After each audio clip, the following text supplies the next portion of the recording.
ಕಾಳಜಿ ಬಹಳಷ್ಟು ನಿಮ್ಮ ಮೇಲೆ ಇರ್ಲಿ, ಕಾಳಜಿ ಇರ್ಲಿ. ದೊಡ್ಡ ಚರ್ಚೆ ಆಯ್ತು. ನೀವು ಡೆಲ್ಲಿಗೆ ಇದ್ದಾಗನೇ ಅವರು ಚರ್ಚೆ ಮಾಡಿದ್ರೆ ಒಳ್ಳೇದು. ಅದು ಅವರ ಬಯಕೆನೂ ಅದೇ ಇದೆ. Simple bill. ಈ ಬಿಲ್ ಅಲ್ಲಿ ಚರ್ಚೆಯಲ್ಲಿ ಬೇಕು, ಬಿಲ್ ಒಂದು ಪಾಸ್ ಆಗಲಿ.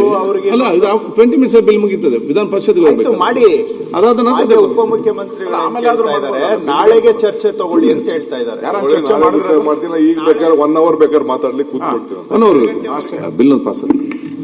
ಅಲ್ಲ, ಅವ್ರಿಗೇನ್ ಇಮಿಡಿಯೇಟ್ ಆಗ್ತದೆ. 5 minutes ಏನಿಲ್ಲ. TV9 ಯಾವ್ದೋ ಒಂದು ಕಾನ್ಕ್ಲೇವ್ ಇದೆ ಅಷ್ಟೇ. ಬಹಳ ಇದು ಬಿಡಿ. ಅಧ್ಯಕ್ಷರು ನಾವು ಕಾರಣ ಕೇಳಿದ್ವಿ ಸರ್. ನಾವು ಡೆಲ್ಲಿ ಹೋಗೋ ಕಾರಣ ಕೇಳಲೇ ಇಲ್ಲ. ನೀವು TV9 ಅಂತ ಹೇಳೋದು ಇದ್ಯಾಕೆ? ಡೆಲ್ಲಿಗೆ ಹೋಗ್ತಿದ್ದೀರಿ ಅಂತ ಅಶೋಕ್ ಅವರು ಹೇಳಿದ್ರೆ ನೀವು ಒಪ್ಕೊಂಡಿದ್ದೀರಿ. ಎಲ್ಲಿಗೆ ಹೋಗ್ತಿದ್ದೀರಿ ಅಂತ ಕಾರಣ ಕೇಳಿದ್ವಾ? ಏನಿಲ್ಲಲ್ಲ. ನಾನು ಹೇಳ್ಬೇಕಲ್ಲ ಅಧ್ಯಕ್ಷರಿಗೆ.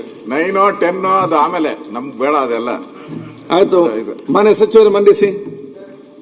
ಅಧ್ಯಕ್ಷೆ, ಕೊಡ್ತಾನೆ ಕಂದಾಯ ಮಂತ್ರಿಗಳ ಗಮನ ಸೆಳೆದು ರೂಲ್ಸ್ ಆಯ್ತು, ಕೊಟ್ಟು ಡೋಂಟ್ ವರಿ. ಬಿಲ್ ದಯಮಾಡೋದಕ್ಕೆ ಅವಕಾಶ ಆಯ್ತು, ಒಂದು ಬಿಲ್ಲಿಗೆ ಒಂದು ಅವಕಾಶ ಕೊಡಿ.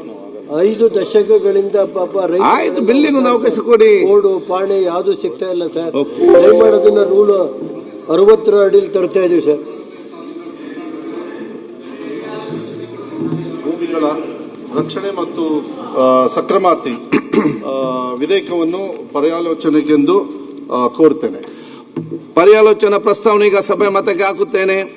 2020 ಸಾಲಿನ ಕರ್ನಾಟಕ ಸರ್ಕಾರಿ ಶಿಕ್ಷಣ ಸಂಸ್ಥೆಗಳ ಭೂಮಿಗಳ ರಕ್ಷಣೆ ಮತ್ತು ಸಕ್ರಮಾತಿ ವಿಧೇಯಕವನ್ನು ಪರ್ಯಾಲೋಚಿಸುತ್ತದೆ ಎಂಬ ವಿಷಯ ಸಭೆಯ ಮುಂದಿದೆ. ಪ್ರಸ್ತಾವದ ಪರವಾಗಿರು ಹೌದೆಂದು ಸೂಚಿಸಬೇಕು, ಪ್ರಸ್ತಾವದ ವಿರೋಧವಾಗಿರು ಇಲ್ಲ ಎಂದು ಸೂಚಿಸಬೇಕು.